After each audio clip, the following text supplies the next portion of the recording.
राकेश एक कमाल का शेफ था, खासकर उसके हाथ के छोले भटूरे तो कस्टमर्स के फेवरेट और उसके रेस्टोरेंट के बेस्ट सेलर थे। वो पिछले 5 सालों से शहर के जाने माने रेस्टोरेंट में काम कर रहा था, पर धीरे धीरे उसे लगने लगा कि मेहनत तो सारी वो करता है और क्रेडिट और प्रॉफिट उसका बॉस ले जाता है। एक दिन उसके फ्रेंड ने उससे कहा कि तू अपना खुद का फूड जायंट क्यों नहीं खोल लेता। राकेश को भी बात सही लगी, आखिर रेस्टोरेंट उसके बनाए खाने से ही तो चल रहा है, तो एक एम्प्लॉय की तरह सैलरी लेने से अच्छा है कि वो खुद ही अपने रेस्टोरेंट का बॉस बन जाए। बस तो फिर क्या था, उसने जॉब छोड़ी, सेविंग्स का पिटारा उठाया और खोल लिया अपना very on food joint, Rakesh kitchen. शुरुआत में तो कुछ जान पहचान के लोग ही आया करते थे, लेकिन फिर भी राकेश पूरी लगन से काम करता था। वो पूरे जॉइंट को अलग अलग थीम पर डेकोरेट करता और लोगों से फीडबैक भी लेता। धीरे धीरे लोगों की भीड़ बढ़ने लगी और राकेश का वर्कलोड भी बढ़ गया। अब ना उसे फीडबैक लेने का टाइम मिलता, ना रेस्टोरेंट की साफ सफाई का, क्योंकि उसका सारा टाइम तो किचन में ऑर्डर प्रिपेयर करने में ही चला जाता था। तब उसे एहसास हुआ कि उसे किसी की हेल्प चाहिए, इसलिए उसने एक शेफ को हायर किया ताकि वो मार्केटिंग, अकाउंट्स और कस्टमर्स को हैंडल कर सके। पर वो शेफ थोड़ा कामचोर निकला और कस्टमर्स टेस्ट को लेकर कंप्लेन करने लगे। फिर राकेश ने सोचा कि ये काम उसके अलावा और कोई नहीं कर सकता। उसने उस एम्प्लॉय को निकाल दिया, पर सब कुछ मैनेज करना दिन ब दिन मुश्किल होता जा रहा था। इस बार राकेश ने सोचा कि किसी एक्सपीरियंस्ड मैनेजर को रखा जाए और राकेश खुद किचन पर फोकस करेगा। अब कुछ दिन तो सब ठीक ठाक चलता रहा। बढ़ते काम के कारण राकेश को 15-16 घंटे काम करना पड़ता। साथ ही रेस्टोरेंट का रेंट, मैनेजर की सैलरी और रॉ मटेरियल लाने के बाद जो उसे प्रॉफिट होता तो उससे घर चलाना भी मुश्किल हो रहा था। आखिर 3 साल ट्राई करने और अपनी सारी सेविंग्स खत्म करने के बाद राकेश ने अपना रेस्टोरेंट बंद कर दिया और फिर किसी और के रेस्टोरेंट में शेफ का काम करने लगा। दोस्तों, ये कहानी केवल राकेश की ही नहीं है, बल्कि आज दुनिया भर में ऐसे कई यंगस्टर्स हैं जो कहीं ना कहीं इस कहानी से बहुत रिलेट करते हैं। फोर्ब्स मैगजीन की एक रिपोर्ट के मुताबिक दुनिया में लगभग 20% स्मॉल बिजनेसेस स्टार्ट होने के 1 साल के अंदर ही बंद हो जाते हैं, 30% अगले 2 सालों में और बाकी के 30% 5 से 10 सालों में फेल हो जाते हैं। केवल 10 से 20% बिजनेसेस ही एक सस्टेनेबल एंटरप्राइज में बदल पाते हैं। पर क्यों? इसी सवाल का जवाब आज हम ढूंढेंगे इस वीडियो में, जहां हम बात करेंगे स्मॉल बिजनेस के गुरु माइकल गर्बर की mega seller book the E myth revisited के बारे में। तैयार हो तो कमेंट कर दो, आई एम रेडी, क्योंकि जिंदगी बदलने वाली है दोस्त।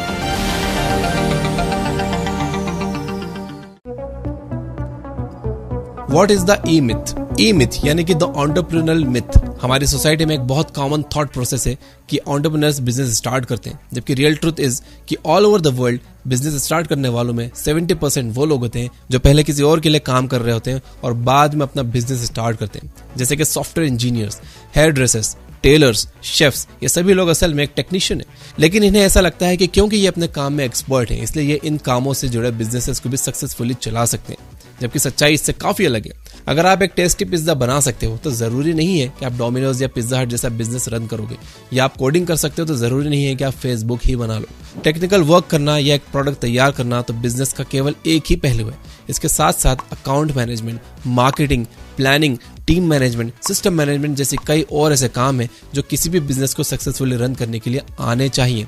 और ये सच्चाई जब लोगों के सामने आती है तब उन्हें अपनी गलती का एहसास होता है, जैसे कि हमारी कहानी में राकेश को हुआ। The entrepreneurial scissor. बिजनेस करना है यार, कुछ बड़ा करके दिखाना है। मार्क ज़करबर्ग कोडिंग करके बिलियनर बन गया और हम इस 4x4 के कैबिन में बैठे किसी और की कंपनी के पीछे जवानी बर्बाद कर रहे हैं। एक तो प्रमोशन भी नहीं दे रहे और छुट्टी लेने जाओ तो ऐसे बिहेव करेंगे जैसे किडनी मांग ली हो। इनके लिए काम करने से अच्छा है कि मैं खुद कुछ अपना स्टार्ट करूं। आजकल ज्यादातर यंगस्टर्स कुछ ऐसा ही सोचते हैं। ऊपर से सोशल मीडिया पर ट्रेंड होते भारी भारी मोटिवेशनल फ्रेजेस जैसे कि be your own boss, make it large, break the matrix.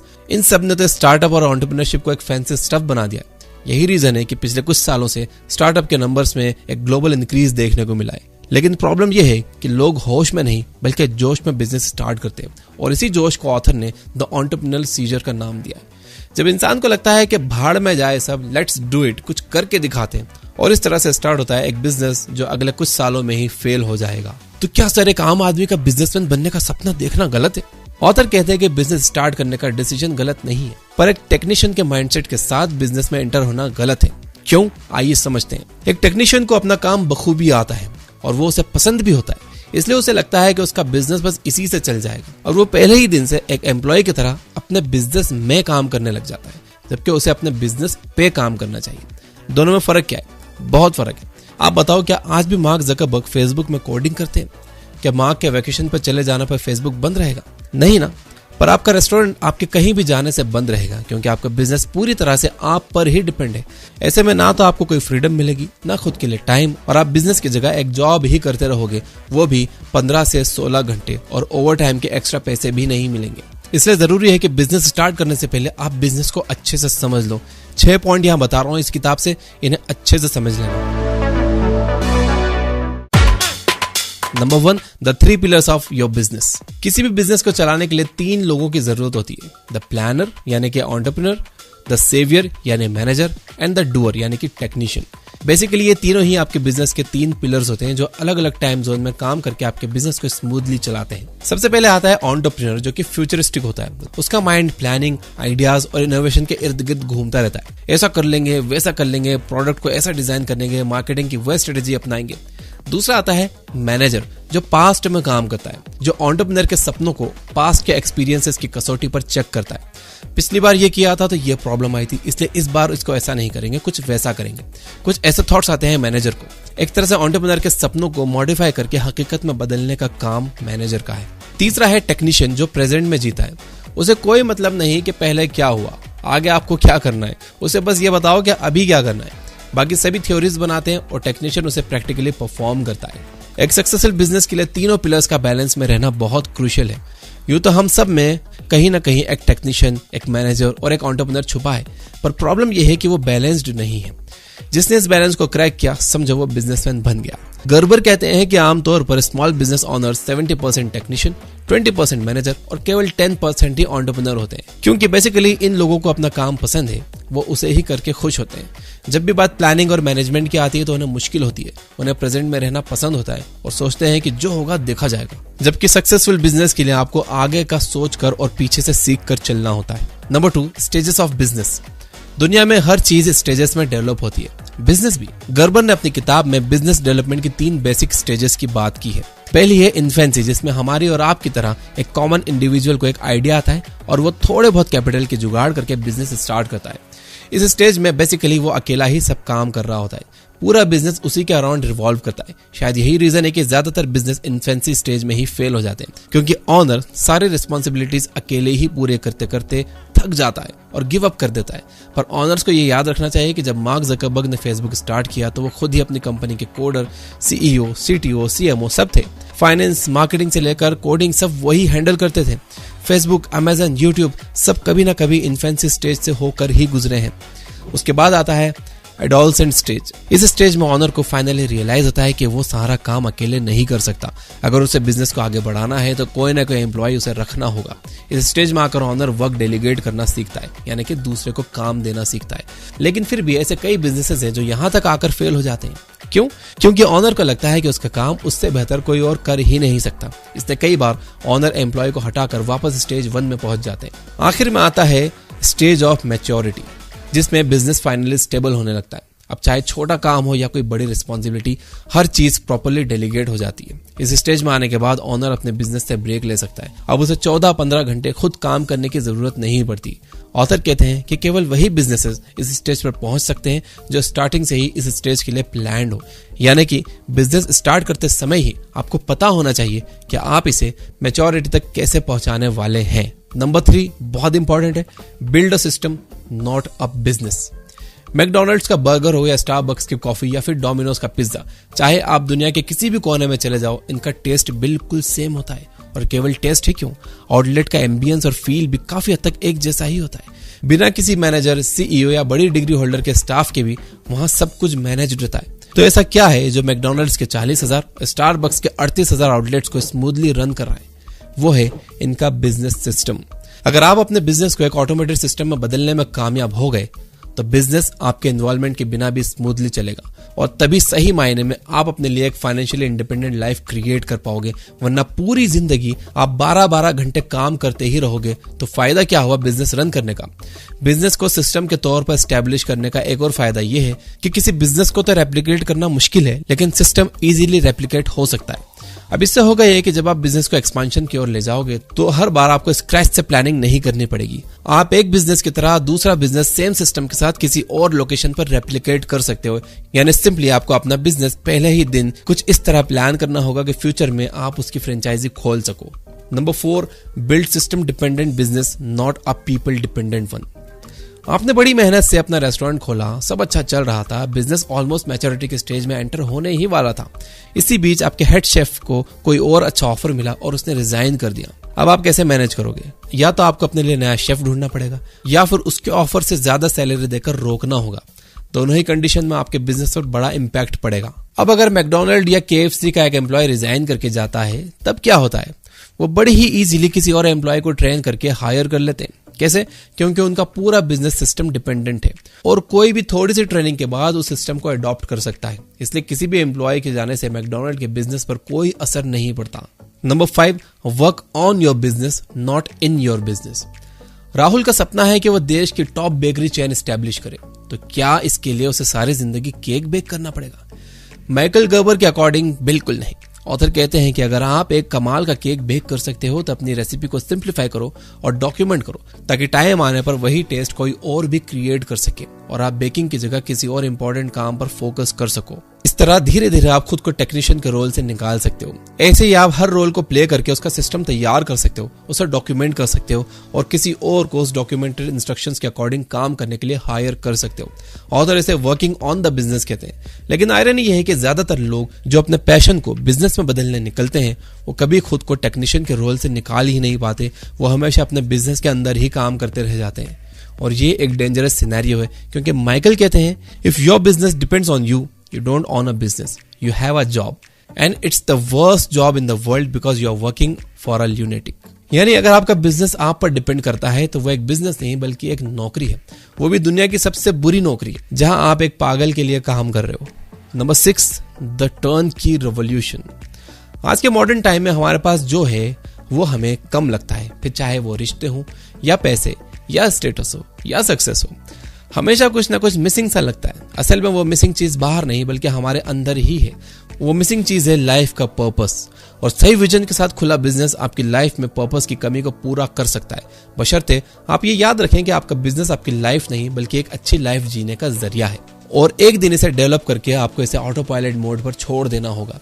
यही है टर्न की रेवोल्यूशन, जहां पहले ही दिन से आप अपने बिजनेस को इंडिपेंडेंटली रन होने के लिए तैयार करते हो। कई लोग इस चीज को 2-4 बिजनेसेस में अपनी किस्मत आजमाने और मेंटली और इकोनॉमिकली एग्जॉस्ट होने के बाद समझते हैं, लेकिन कुछ लोग इसे पहले ही दिन से फॉलो करते हैं, जैसे कि मैकडोनल्ड्स ब्रदर्स। रिचर्ड मैकडोनल्ड और मॉरिस मैकडोनल्ड, 2 भाई जिन्होंने 1940 में एक रिवोल्यूशनरी आइडिया के साथ कैलिफोर्निया में एक रेस्टोरेंट स्टार्ट किया।